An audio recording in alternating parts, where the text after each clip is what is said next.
Hi guys नमस्ते। यो चाहिँ बर्थडेको लागि मेरो छोरीले उहाँको प्रिय मिसलाई गिफ्ट बनाउनु भएको रे। मेरो छोरीको कला।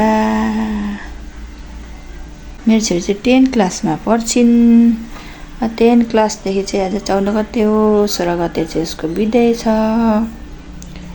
त्यसैले उहाँको फेभरेट मिसको लागि यो गिफ्ट रेडी भएको छ। कस्तो राम्रो, ब्युटिफुल गिफ्ट।